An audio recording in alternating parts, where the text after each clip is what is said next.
Africa. You know what time it is.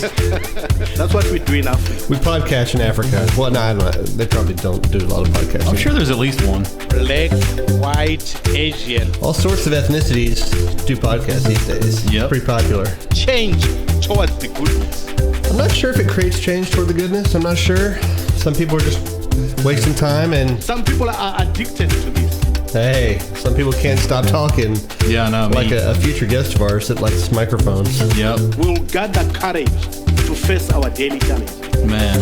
I've had some daily challenges this last week. I don't know about you, but you know, Always. Always positive. gotta always be positive, man. You know. Are you getting that? Yeah. Sometimes. I understand being Yeah. positive. I mean, Yeah, you know, yeah. music makes me positive, We rejoice through music. Yes. and then occasionally I try to Be encouraged. to my fellow man. You know what I'm saying? Yep, you have Thank to. you very much. Anytime. You're Mark. welcome, Amon. You're welcome. So yeah, good day, whatever time of day this is, in some undisclosed location. Yeah, we're in a cave. I can't tell you where. We're underground Yeah. in some 1980s DEFCON 5 nuclear fallout shelter with a bunch of generals walking around looking too serious, and Matthew Broderick trying to solve computer games. I left a map somewhere. See if you can find it. So yeah, this is the CWA podcast, Christians with Attitude. Attitude and loving Christ, others, this podcast, special guest later, all kinds of stuff, man. Exciting. Chili and cheese conies. Oh, that sounds kind of good.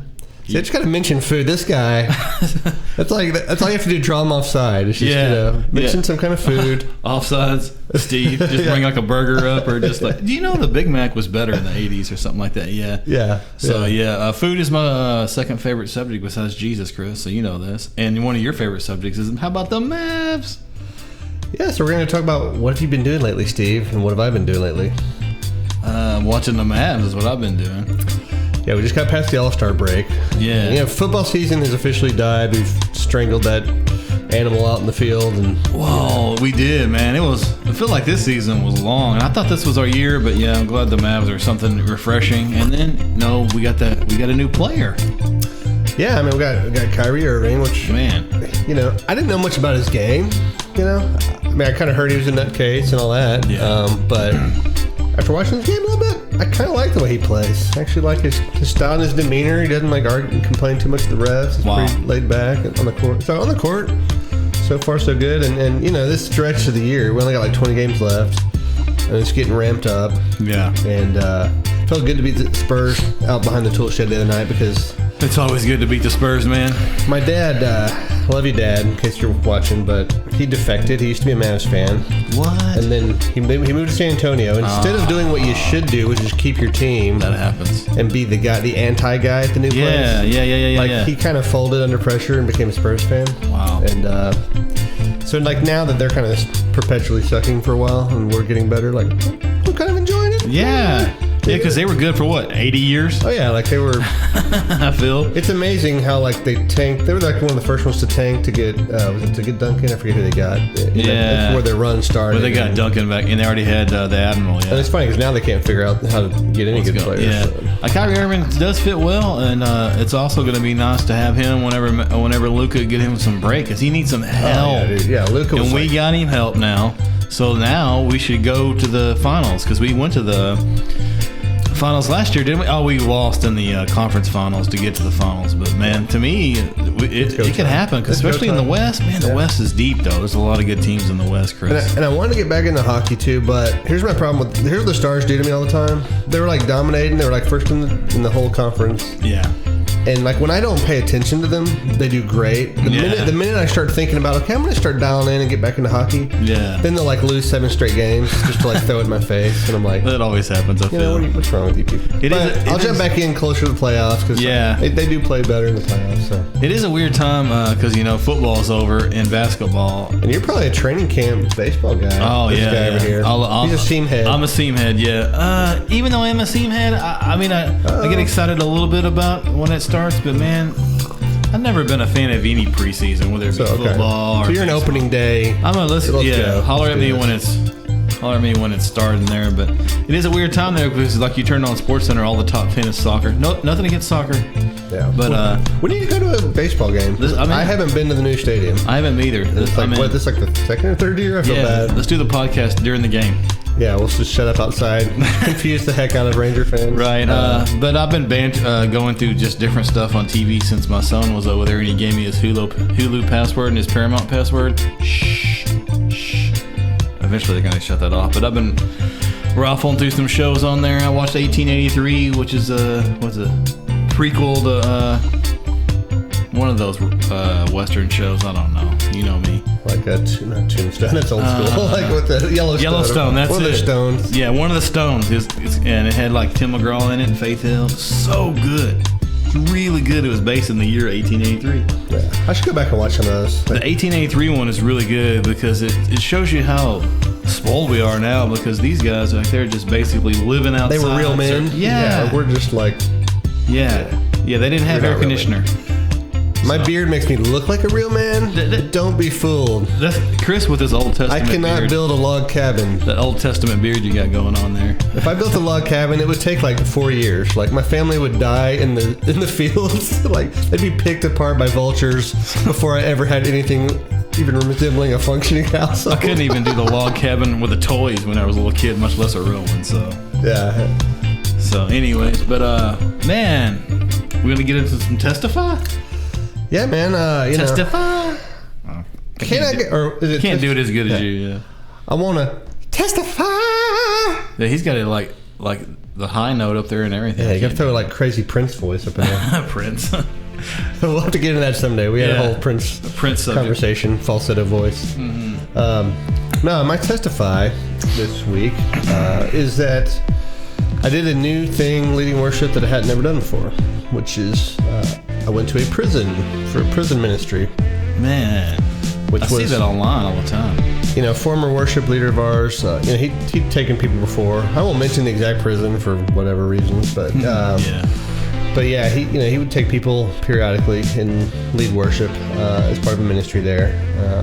He asked if I thought about going before. I finally decided to pull the trigger and let's go. And kind of had to go through some online forms and get some things squared away and some training and authorization and blah blah blah. Was that hard to go through that process, or? It wasn't too bad. I mean, I had to take like a headshot picture and copy my license and fill out a form and. Wow, that kind of thing. Background check and all that stuff, I'm sure, just to make sure. Yeah. So we get there, and it was like, brought kind of minimal gear. And, it was definitely a process to get through kind of security to get in. I mean, they got to do the whole full frisk and check all your gear and this and that. Open the guitar case and see what's in there. Pretty much, yeah. So I had to bring, try to bring as little as I could. Right. Still sound decent. And then, like, once we kind of got set up, it was in a gym. Got set up in the gym and, like... Not using in-ears, using like wedges for monitors, and it was kind of cool because like I had a wedge right beside me, and my guitar tone was actually really like loud in the wedge, which is kind of cool. When you're a guitarist, like hearing your own guitar really loud, it's like, it's like an awesome feeling. Wow. And it was cool. Like I played with some really good musicians, which a notch up in caliber from what I usually play with on a normal Sunday kind of thing. We had 6-7 songs planned out, and then but the cool thing about it is you get going in it, and because the band's good and then we know the songs, there was kind of like freedom. I've noticed this anytime I lead somewhere outside of a structured church service, is like you have more freedom to there's just sometimes you want to stop down a song and extend parts or make room for spirit to work and everything. No spam risk. I will not talk to you. Spam risk. But that's kind of what happened with a lot of the songs. And the thing is, like with guys in that situation, man, they're just hungry. Yeah. And I think I'll get into that more later after I finish the logistics of this evening. It was like a Saturday night, but but man, they were like super hungry. They were fired up over the faster songs. The gal leading the message, oh my gosh, dude, she was like I'll just call her a New Yorker firecracker. Wow. She was a little gal from New York City, total New York accent. Oh man, has to be. And when you're talking to her, like before the service, she kind of has one level of voice. Dude, when she brought the message, she brought it in. I've seen wrestlers not yell that much, and I mean, this woman, like, it was just like a powerhouse. Yeah, it was like a powerhouse. I was just like, and she's like walking around. She had like a headset mic, walking around. She's getting like in front of the prisoner's face and like, let me tell you something, talking brother. real quiet to him, and then she'd be like, and then like right popped, to them, like yeah, up right to in them their and face. stuff? But it was like, So she's done this. This ain't her first. yeah, this ain't her first rodeo. Yeah. But yeah, man, she just blew me away. So Wow. after we played a few, so many songs to the front, she gave the message. Then after the message, I was doing the song "Nothing Else" by Cody Carnes, and man, that song. There's certain songs that you just lead more vulnerably and more authentically, and they just speak to you more. And like for some reason, that song just always. Yeah. I just like never let that song bad because Wow. I always feel that song when I sing it, right? So it's like it just anyone hearing it then feels it, and then but yeah, it's like man, we did like a long rendition of that with some space in there at times, and dudes were like, on their knees, dudes were crying, dudes were. I mean, it was like Man, just like you see I see it on online, people going in there, yeah, man, making them. It was powerful, and you just kind of keep going, and then we get to the end of the service and.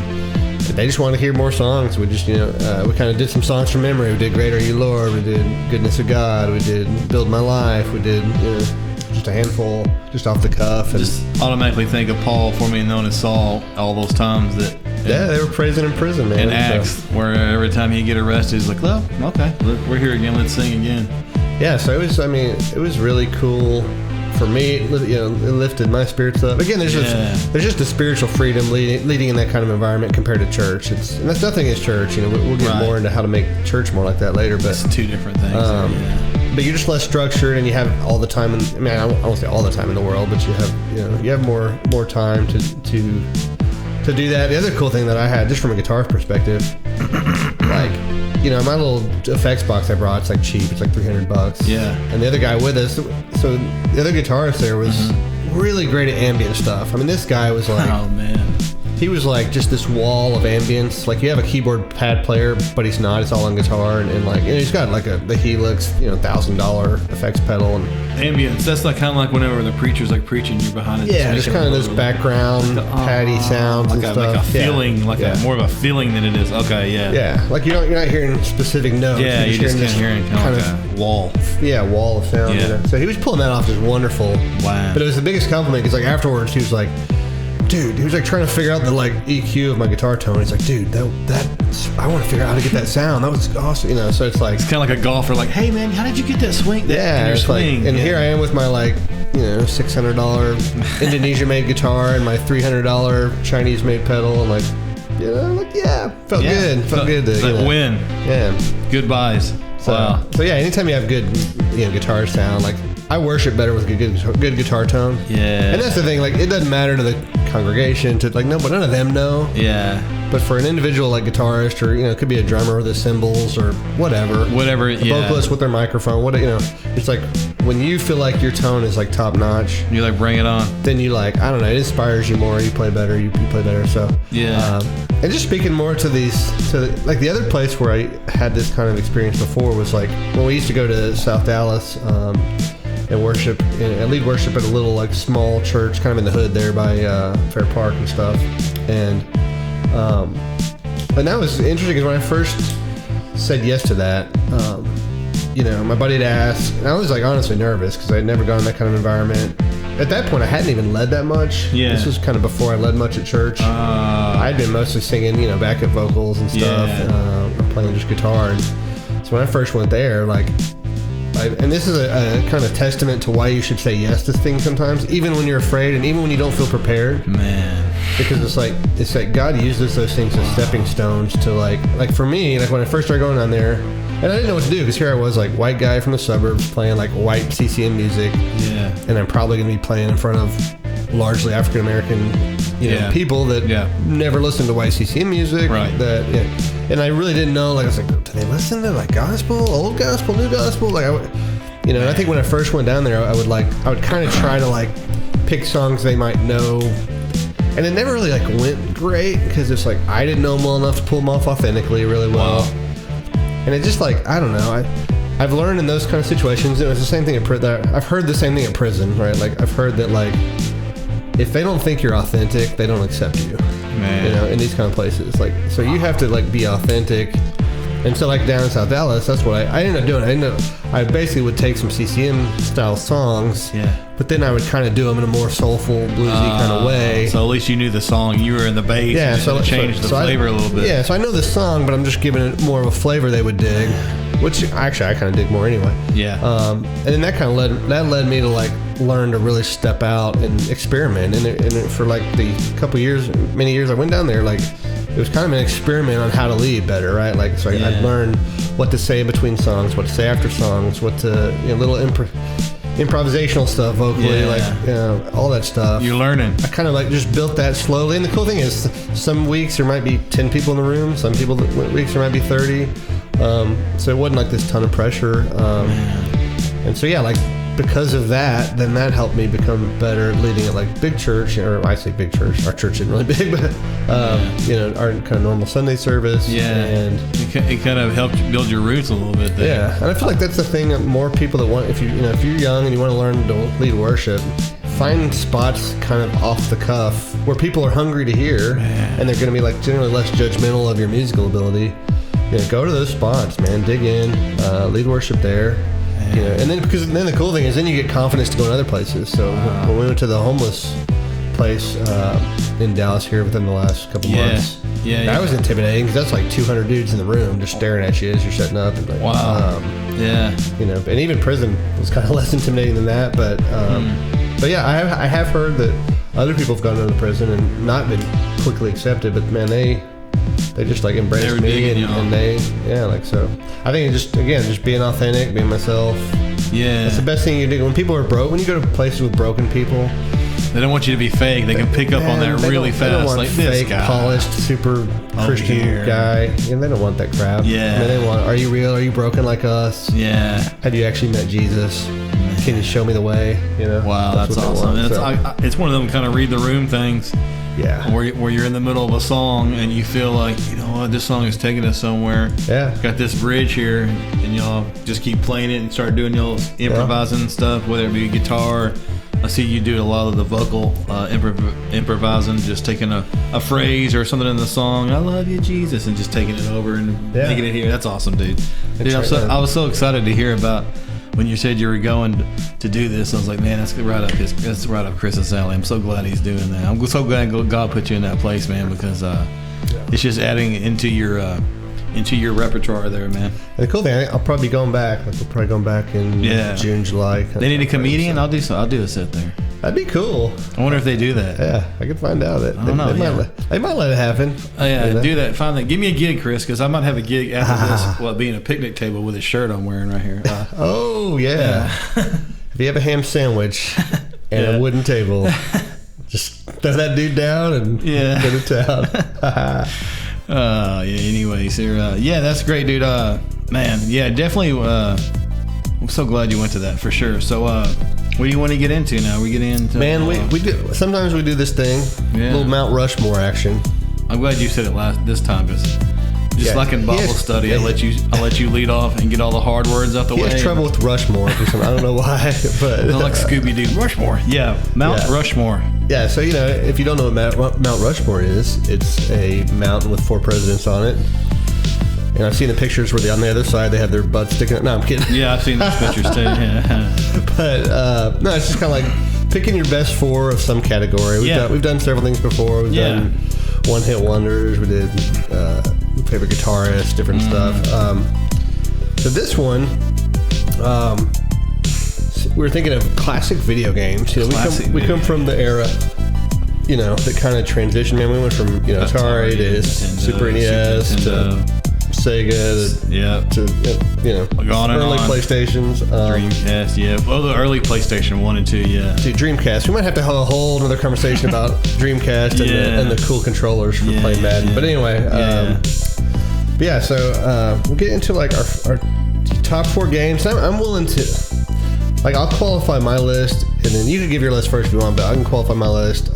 There's a ton you could pick, and some you could pick. Some you could pick just from popularity. Yeah. I'm gonna try to pick some that just I loved playing. That's what I did. So just these are it's your list.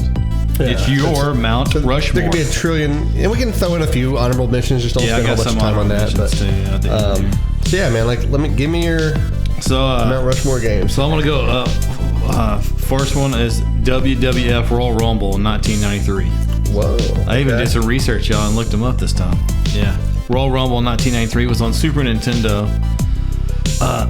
There was some previous wrestling games before on regular NES, but Royal Rumble was the first one where the graphics got so good back from the 8-bit. So this is and it had all the characters and you had all the intros. This was the first game to have all their intros, which is big on wrestling, you know. And it had all the classic guys like Hulk Hogan and Macho Man Randy Savage, and it had the Ultimate Warrior and King. All the greats were on there. So, and it had the music was good. It was one of the first ones that had wrestling games that put the music, made it have like an actual, like, it felt so real. And played my brother so many times and beat him so many times on that game. And WWF Royal Rumble. I was a big wrestling. I'm not a wrestling fan anymore, but I was when I was younger. I can see that. Yeah, for sure. The shirt don't give it away. The third one, Bases Loaded.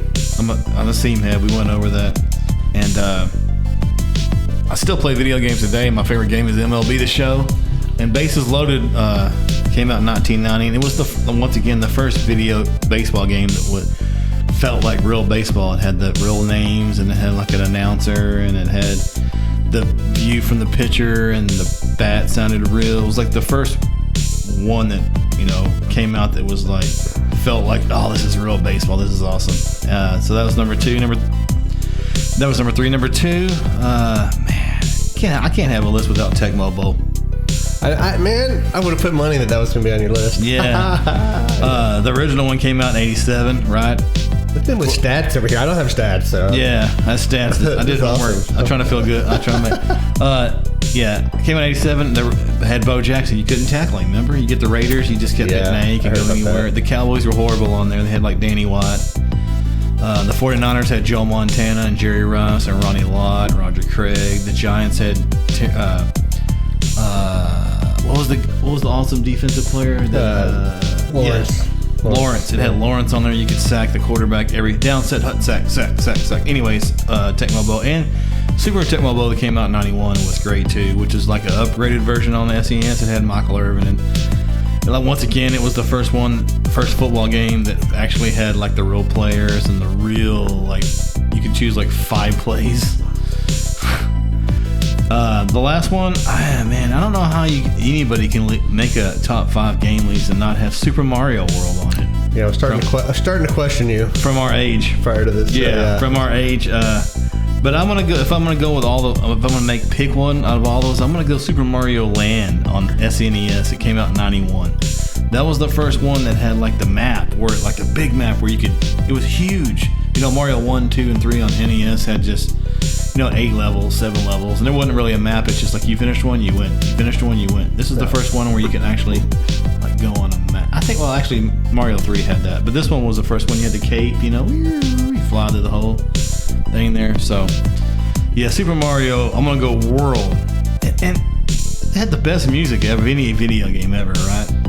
There's thousands of them that are like stuck in your head forever. That are forever stuck in your head in there. And I got some honorable mentions, but I'm going to let you do your list before. I don't want to like say one of yours. All right, so I'll start with kind of your number 4. Like, for me, the gold standard was, to me, it was the original Super Mario Brothers. I almost didn't like pay attention to anything past that original one. Yeah. Because the original one, it was just like, man, 5th grade. 3rd stage, you get 100 man. Dude, 5th grade, I was just camped out in my room and played nothing but that.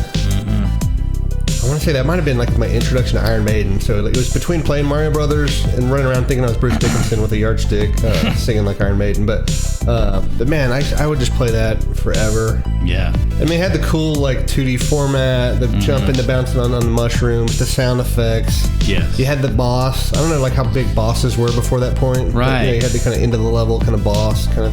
You had to save the princess, man. You had the underwater stuff, the pipes, the swimming around. So yeah, I mean, there was just like so many cool things. It was just such a playable game. Like I wish I had that on my phone now, like a simulation of that. Oh, I know, right? Finding where all the invisible like free men were, and yeah. So that was just such a classic. Got to be on anybody's list. Some of the others. I'm still like wishy-washy on a few, but like we'll go with one of my favorite arcade games to play was 1942. The airplane? The airplane. Where you're just like, you're like in this double gun kind of bomber game was awesome. Thing, and you're just moving around, and like, I don't know why they just had a cool gameplay. Yeah. And you could just sit there and play that forever. Game was awesome. But yeah, I love 1942. Another one that was big for me that I played the tar out of was Castlevania. We talked about that. Oh, yeah. Castlevania, right? Castlevania was just fun because it kind of had the same cool 2D adventure vibe as Super Mario Brothers, but a little darker. A little darker. You know, you had like Medusa heads coming at you, and you had the long whip, and oh man, you know, also great music in that. Just kind of like there's just a lot of difficult and tricky levels to get through and stuff. Yeah. And just cool, unique music. Yeah. So man, that one's definitely super high on the list. Picking the last one is really tough. You know, I might go with one a little bit off the cuff, and it was like cool as heck back then. The Mike Tyson Punch Out.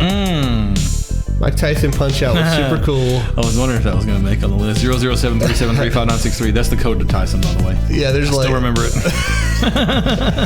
It was such a challenge. I used it so many times. And back then, I mean, like, heavyweight boxing was actually cool for a little while. Yes. You know, as a kid, like, and when that game came out, you just didn't. There's no other option like that. You didn't have like a boxing game, and this one, like, each guy had their own style, their own weird stances. Each character, Piston Honda, and each one had like some trick to beating them. Yeah. And you know, you had that guy that was like yinks.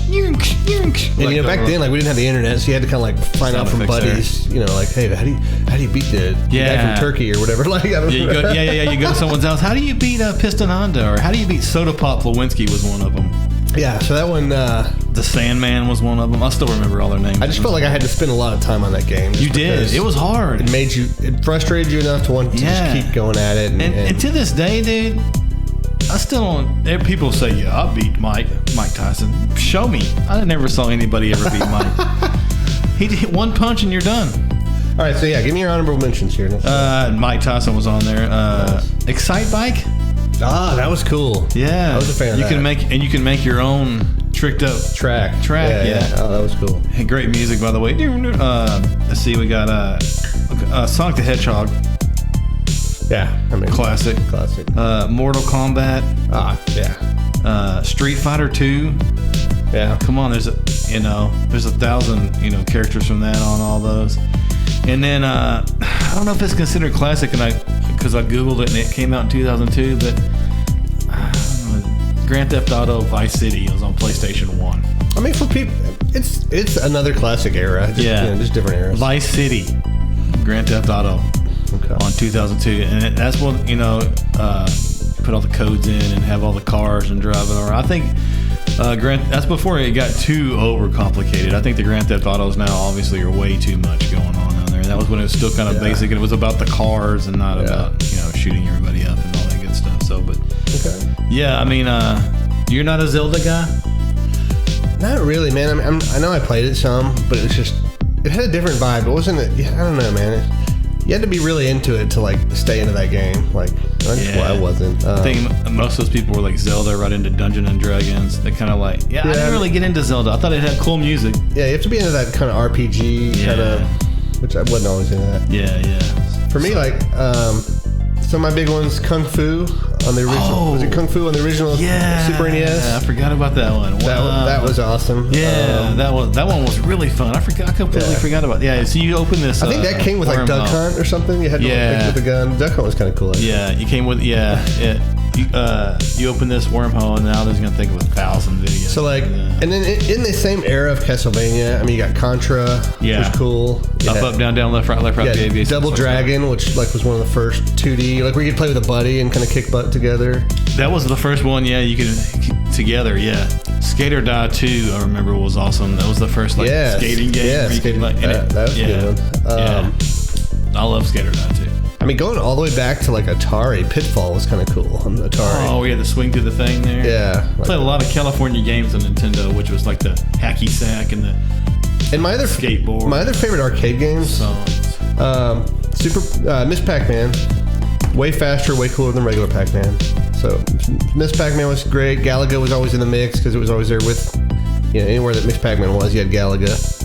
And there was one cool arcade game that I don't even remember the name of. The Simpsons? No, this is like back in the day, probably 80s, 90s, where like you had this full medieval like armor on, And as you go battle, like parts of your armor would get knocked off. Oh, what was that called? Yeah. Can't even remember the name. Yeah, but it was I know what you're talking It was a cool game, like a weird. Just at that time when you actually went to the arcade and stuff like that. Teenage Mutant Ninja Turtles was a big arcade game for me.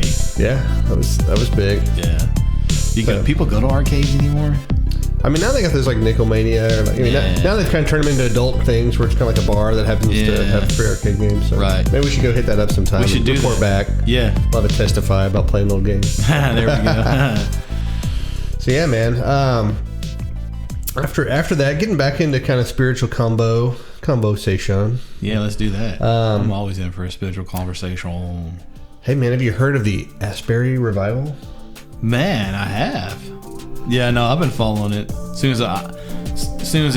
as I get, I think not the whole time. As soon as about 7 days in, started making the radar, on all the social media, and then by then they had live stream footage, and then I was watching it nonstop. I would just come home from work and be like, you know what, I'm not gonna watch all that other stuff. I'm just gonna turn it on the Revival, and they would basically just 24-hour worship. They're singing every song you can think of on there, man. It was awesome. Yeah, I even turned it on there one time. There was a lady giving like directions, like the bathroom's over here. She was giving like a little bitty so it was a big deal because it was 16 days. Yeah, I mean, for those who aren't aware, it was a seminary school in Kentucky, I guess. And I guess the students one night just asked if they keep the chapel open, after the service or whatever. After the service, and then just kind of started this never-ending service. And then, it was interesting because, man, you saw a couple polarizing things kind of come out of that. For one, you saw a lot of people just like hungry for that. So people were traveling from all over the country, even people from all over the world. Yeah, travel like they felt like, hey man, the Holy Spirit's moving here. I want to get in on. I want to be a part of that. Because I think so many of us on our normal Sunday service, man, we're just so into our routine. We're so into our. I sit in seat number 2, second from the back. Yep. I will clap on this song, but not on that song. And I, my pastor will get this message. I will expect the announcements to be at this spot. It's like. We just kind of get into this routine.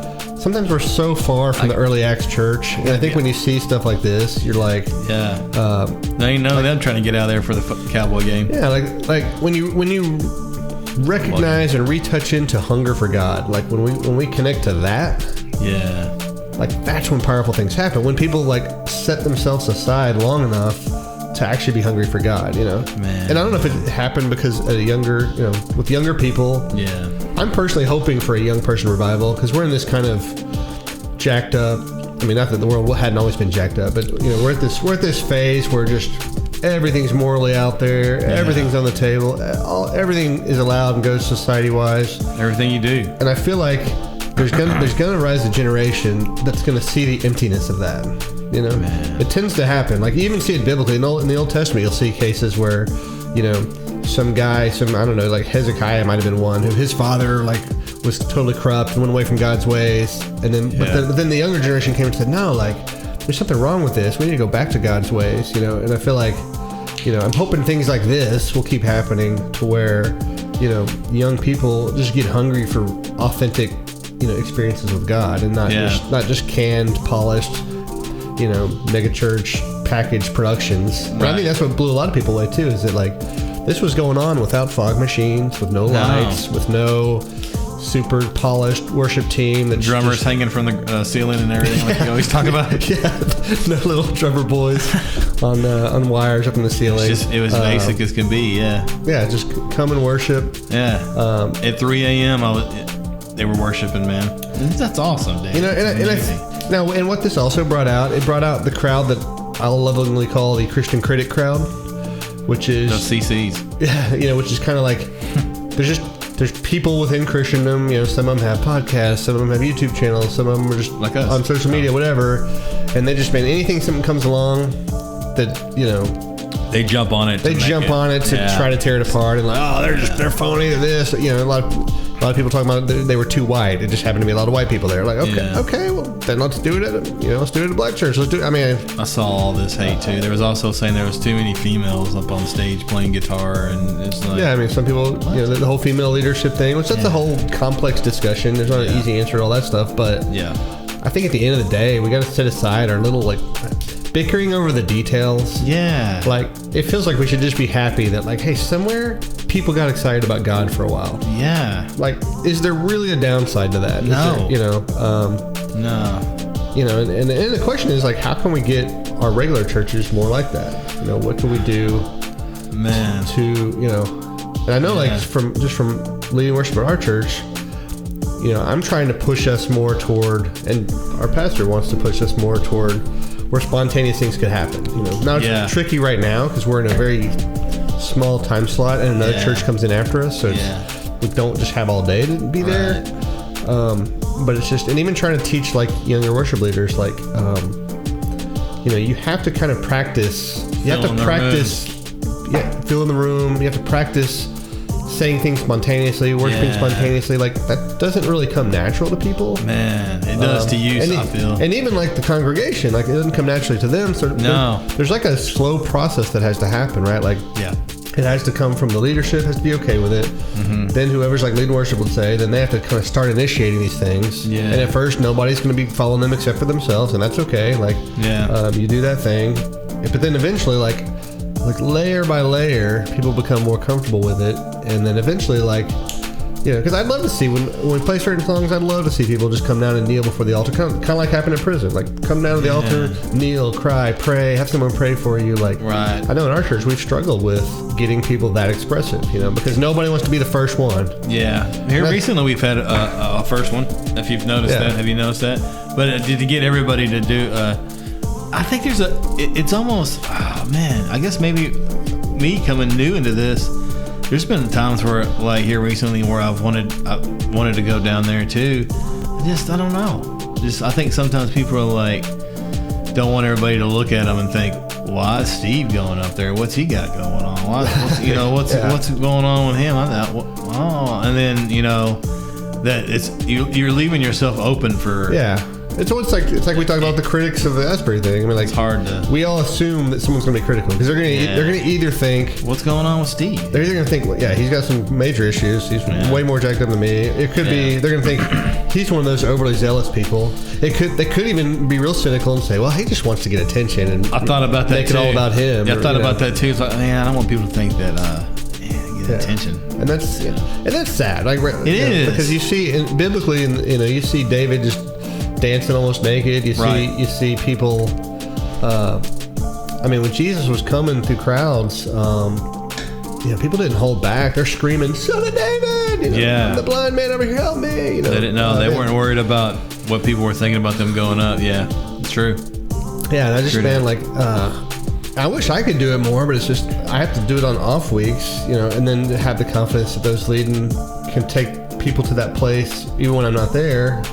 And then I'd love to come up there and do that more often. But yeah, I think it's creating an environment. You don't grow something by just throwing. You can't just throw seed on like concrete or on like hard ground and expect something to grow, right? Like, you have to go in there and till the soil and make sure the nutrients are in the soil. You got to have this environment in place. It's like a parable that Jesus told. Yeah, I mean, to grow things like that, it doesn't just happen just because you want to snap a finger and make it happen. Right. But I like that, I think that's a good thing that'll come out of this whole Asbury thing, is that people will be like, start thinking about, how do we bring this back to our church? Right. Like what steps can we take? I know in our church we're trying to do multicultural. We're trying to open doors for people of all ethnicities to come and feel comfortable. Right. And there may be some things in our service that are weird to you. That's okay. Some things are weird to me. That's okay. Let's get comfortable in our weirdness and comfortable in our uncomfortableness. Man. Because at the foot of the cross, it doesn't matter how comfortable we are. Amen. You know what I'm saying? When you're people who are saying amen. When you're on your knees, most people don't walk around carrying knee pads. So when you're on your knees, it's not the most comfortable thing in the world. But that's okay.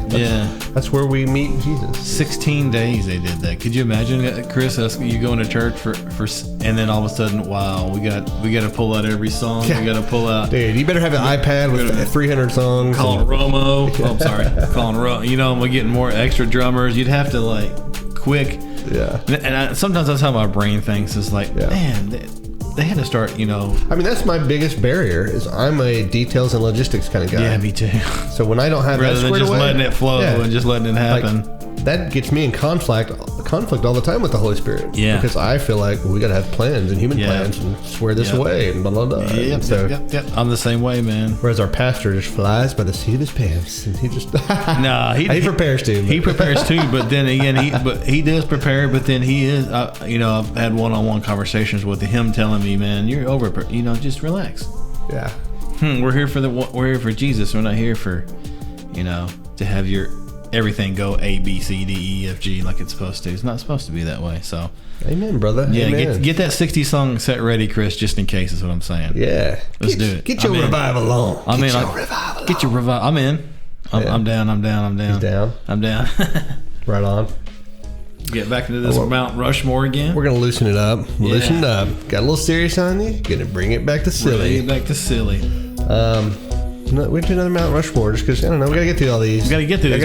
Y'all got to get to know us. Childhood favorite food places.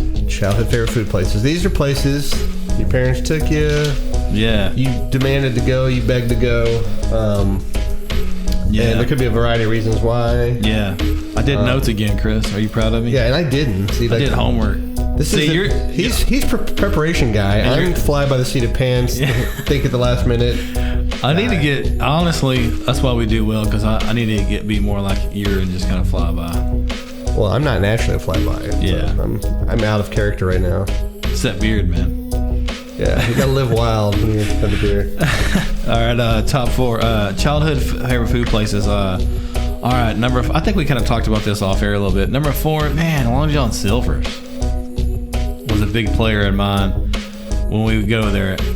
First off, we didn't go out to eat a lot whenever I was little at all, just because it's expensive and logistics and stuff like that. But Long John Silver's, man, fried everything. They took a big deal of grease and they just put everything in there and just fried it all together. Fries taste like the fish tastes like the chicken tastes like the shrimp. They got the best shrimp. Their chicken patties to this day are still some of the best chicken you ever eat. Their French fry game is weak though. Long John's French fry game is weak. It is, but it ain't. But when you go there, it ain't about it's about them hush puppies, man. Those hush puppies are so good. You gotta get like 19 ketchups because they give you the little bitty cup. Like, what's that gonna do? 19 ketchups. Anyways, number 3, Golden Corral. This was a good one back in the day for like if you had like more than you had a gathering, because then people could pick whatever they wanted. On the buffet there, and that's when I fell in love with buffets, I guess. That's what. That just sounds funny. When you're a little kid and you don't have many food choices, and then all of a sudden you go to every food choice, and then you sit down and you look at your plate and you're like, why do I have spaghetti and a taco and chicken fried steak? I'm covering like 3 different culture things there. I would have put money that you would have had a buffet on here. Oh yeah, I would have put some. It's got to be Golden Corral, dude. You got the guy out there cutting the meat, and then when you're done with that, they got every ice cream you can think of, every Jello, every pudding. Yeah, nice. It's too much. Number 3, man, I was debating on insert pizza place here, but I'm gonna go CC's, just for the simple fact that back in the day it was $1.99 for a buffet. And a drink, you're talking about like $3, man. And so it was a really good. This in the late '90s. CC's was off the chain. You walk in the door, it's like you were walking into. Welcome to CC's. Welcome to CC's. And what kind of pizza? We'll bring a whole pizza to your. What do you want? Mexican pizza? Taco pizza? Pizza. Yeah, CC's is great. Also, and I was in marching band in high school. We went to CC's a lot after the games. Like after the football game. So CC's was a big player in my life. So we'll go CC's. Number 1, no brainer to me, Ponchos. I was tempted. I'm not gonna lie. Ponchos was the spot on Friday night for my family. You go out there and there's like the line's out the door, and you didn't care because you waited and you went inside and you ate some of the sloppiest Mexican food you've ever ate in your life, and you loved every single minute of their cheese goodness, and they had really good flautas. Yeah, but what was the biggest magic of Ponchos? Raise the flag. Raising the flag. Yeah, it was like it's also a buffet, except this time they bring it to you. It's even better, right? Yeah, it's like yeah. I remember my starting plate every time: rice, beans, 2 flautas, chicken enchilada, beef enchilada, a taco, and then as soon as you sit down, you raise a flag and you get more tacos. I think I need a couple more tacos. I mean, I ain't even ate the first one yet. I'm just going to go ahead and raise a flag. And then also you I want that installed in my house, like at the dinner table, when I'm done, the wife, like, honey, did you see the flag? Let me know how that works, dude. Let me know how that works. Yeah. Raise a, can I get some sopapillas and some honey? As long as it's a Mexican flag, she'll let me do it. Yeah, that's true. That's my honorable mention. I would change out the CC's to maybe like Pizza Hut. Pizza Inn, one of those pizza places that you would go to and you sit down and had the great buffet. That's my list. All right, let me get through mine here. See what you got. Let me see how many taco places are on this. I mean, I'll put Taco Bueno up there. Yeah. And this was tricky because it was more junior high, teenage years. Yeah. Like young kid, I don't know that we were super into Bueno or I hadn't been introduced to it yet. I think we've talked about Bueno like 3 times. I feel like leaving it off would be sacrilege. So like I have to at least have it on there. Yeah. If we're covering even into late. You gotta cover it. Yeah. We need a sponsorship from Bueno. We're talking about them so much. I mean, just their beans, the bean burritos. Or back in the day, they were the spot. You know. Mexi dips and chips. Yeah. Getting Chacos. I'd go Dr. Pepper, but I'd like to do the Fanta strawberry every now and then. Get a little crazy. Look at this guy. Mixing it up, getting the Fanta strawberry. Yeah, the Fanta strawberry is classic there. I ain't getting no Sprite here. I'm getting Fanta strawberry. And now I'll go classic fast food fish with you, but I'm going to deviate. My dad and I were big Captain D's fans. Oh, yeah. Which was kind of like a lesser known, smaller chain, but better version of Long John Silver. It was. I remember Captain. They had good fries, good fish. They did have good fries. Captain D's was awesome. Yeah, Captain D's. If you had one near, man, that was a treat when we hit that up. Yeah. One that I just had for the first time in about a decade. I'm gonna throw Arby's in here. Whoa, Arby's was good. Because when I was a kid, man, dude, the regular roast beef, I wouldn't have as big on the cheddar, man, give me and they were small enough. You could almost get 2 of them, 2 regular roast beefs or a giant roast beef. Yeah. And just their Arby's sauce was so unique. You could actually you could either put it on your thing or dip the thing in there, and it's it was amazing. And it's weird. It's beef, same animal, but it tastes totally different than a burger. Why? Why is that? How does the way you cook that meat and put the sauce make it a whole different meat? It does taste totally different. It's not even a cow. I don't even know where roast beef comes from. It's not even a real cow. From Mars or something. It's like a different animal that we don't even know about that they keep secret. And they were the first people that really got me into the curly fry. They did curly fries right. I think Arby's has the best curly fries. They do have the best curly fries. Arby's for sure. So if you go to Arby's and don't get the curly fries, what's wrong with you? Get out of America. Yeah, they don't get no regular fries at Arby's. Yeah. And then Arby's sauce, take 8 of them and put them in your refrigerator. No, I didn't do the horsey sauce. That was weird people that did that. I'm sure. Yeah, I'll pass on horsey sauce. I'm sure Jesus loves them too. But yes, he does. Okay, so we got those 3. For my 4th one, I had to pick a pizza place because kids pizza. I have a close honorable mention on pizza, but I'm gonna go first with Crystal's. Never heard of it. It was a place in Dallas. Yeah. And this was super cool as a kid because they had the full arcade. Oh, that was the whole deal. Yeah, man, it was almost like Showbiz kind of like Showbiz, kind of like Chuck E. Cheese, but take the cheesy. They might have even had the fake robotic thing like a Chuck E. Cheese. But it was done cooler. Better. And it was just the whole place was huge. Yeah. And you just go in there and I knew when Dad was taking me to Crystal's, it was just going to be a fun night. I'm going to have game fun. I'm going to have food fun. Yeah. The pizza's pretty good. Yeah. Now I'll give my honorable mention for pizza. It was so close second. As a kid, man, Godfather's for us was the bomb. Yeah. Because they had kind of deep dish. And you'd go in, and back then, you remember this, at any of those places, whether Pizza Hut or whatever, you had the 2-liter Pepsi. You always had the 2-liter soda. 2-liter, yeah. And nobody was doing flat cracker pizza back then. It was all thick with cheese. And at Godfather's, you'd literally stretch it out. Yeah. Your cheese would stretch about a foot or 2. Wow. Just getting a piece off. Yeah. And we didn't get it super often, but when we did, pizza was special. So I think those are my main ones. Man, we love on CWA. We love Jesus. But I love Ponchos was on my honorable mention list. Ponchos. Yeah, I mean, I think just from a standpoint of just nostalgia as far as Ponchos, it's been around. It was forever. I mean, there's not very many of them now, honestly. Try to go. Oh, and I went to one about a couple years ago to try to like rekindle that our relationship. It wasn't the same. Our relationship. Yeah. Like over it, and it was nowhere near the same. First off, it was like $300. I felt like what? No, it wasn't that much, but it was obviously more because the times have changed and the food has changed, and it's just not. And I raised the flag, and I was like, I don't even want anything else. I'm still gonna raise it though. Yeah. But, yeah, I mean, people like to diss on ponchos. It probably was that bad. We're probably just nostalgically remembering it to be better than it really was. So that's true. I'll admit that. Yeah, it's true. It's possible, but yeah, people do things weird. Yeah. Anyways, we're gonna get into this last one. Weird things people say a little bit here. What do you got? We can always hit this one. This is just a little last minute. Fill some spot. What's some weird phrases people say? I know one thing we were talked about is play it by ear. What does that even mean? Play it by ear? Yeah, because we say that all the time. Like, hey man, we're gonna plan this out, or we're gonna play it by ear. Play it by ear means just like we'll see. Well, where do they get the ear part? Yeah, like what games can you really play by ear? You know, can we play by eye? Because you're looking at it, you're not gonna hear it. Yeah, or you're probably using all your senses, right? I'm gonna hear things. I'm gonna see things. I'm gonna think. I could be play it by brain, but like play it by ear, like certain sports that really wouldn't work, like soccer, you can't really play by ear. Like you try to go down and touch the ball with your ear, and then someone kicks the tar out of your head and gives you, permanent CTE damage. Well, here's one I hate. Whenever I shouldn't say hate. It's a strong word. Whenever someone says I dislike, is well, at the end of the day.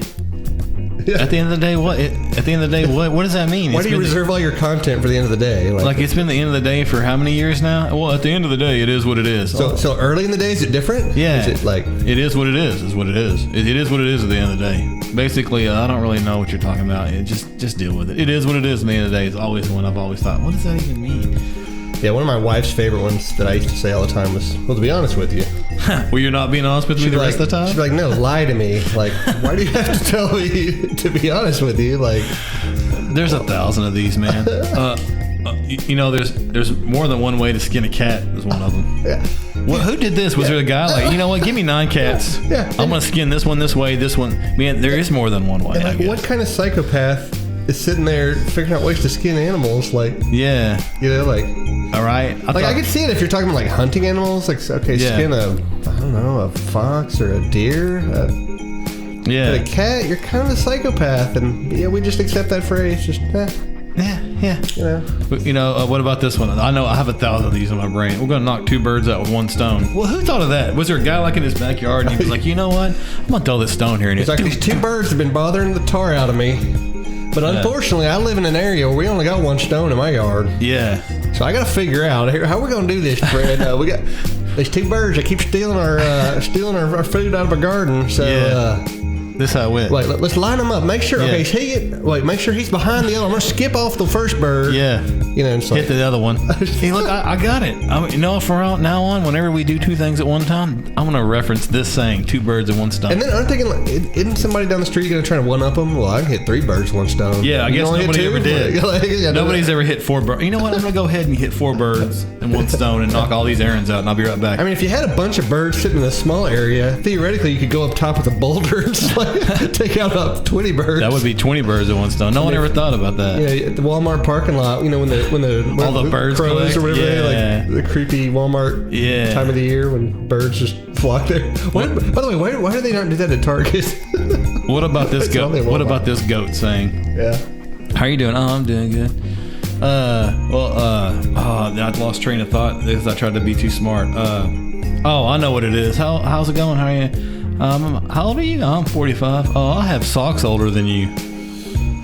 That helps. I have socks. I have underwear older than you. Every time someone says that, I feel like saying, you should throw those away because I'm 45 years old. Those underwear and socks have had a long life. It's time to get rid of those. Yeah, dude, farts and skid marks will ruin a pair after a while. I have socks older than you. I have underwear older than you. Why? And how does the elastic even hold out that long? There's no way you have 45-year-old underwear. Yeah. There's no way. Yeah, there's 1,000 of those, I'm sure. Can you think of any? We're going to play, or you just want to play later? Let's play later. One that drives my wife crazy is when I say, for Pete's sake. For Pete's sake? Yeah. Who's Pete? Who's Pete? And why do we care about his sake? I've heard that 1,000 times too. For Pete's sake, who's Pete? I don't even know who Pete is.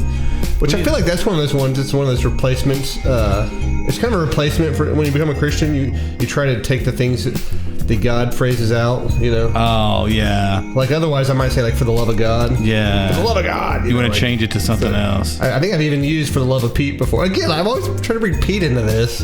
Who's Pete? What the heck does Pete have to do with anything? Yeah. I don't know. You should pray us out though. Yeah. For Pete's sake. And give us your phrases. So if you got some phrases, you want to pipe. Actually, I'm gonna call out. Give us your. If we missed any classic video games. Hit us up with that. Yeah. Someone's gonna say you didn't say. Yeah. Childhood restaurants. Mm-hmm. Hit us up with that. Yeah. And then and then different phrases. We're gonna knock it all out in one fell swoop. What's on your brain here? So. I'll pray us out. One of these weeks, we'll get this guy to pray us out. So, yeah, man. He's in training. He's in I'm prayer training. in prayer training. Before you get to your prayer, I feel like I start out good, and then I get that first little, and then I just kind of wonder, and I'm saying stuff that doesn't even make sense to whatever is going on. I think that's a good future segment. So it is a good. If you want to hear segment. about how to pray, how to get better at praying, learn to pray, stuff like that. Yeah, you can actually work on it. So yeah, let's pray us out. Lord God, you are amazing. Lord, thank you for just anybody that listens. That Lord, if anybody's hungry for you and wants to have a revival in their heart and their church, Lord, that they heard this, Lord, help send them to the places that you want them to go to be hungry, to find you, Lord. Lord, thank you for just the levity, the fun we can have, the favorite things, the childhood memories, Lord. You made us able to grow up in a place safe enough to have those moments, Lord. I pray that for the safety of others, that they can have those moments, Lord, and just keep everybody safe, keep everybody showing your love, learning, growing in you to become better in their faith. And if they don't know you, Lord, I just pray that they find someone that does and ask them questions and find out how to get to know you, how to get to know this Jesus that people keep telling me about. So that's right. We praise you. Thank you in Jesus' holy and wonderful name. Amen. Amen. Have a wonderful week, y'all. Thanks for checking it out. See y'all next time.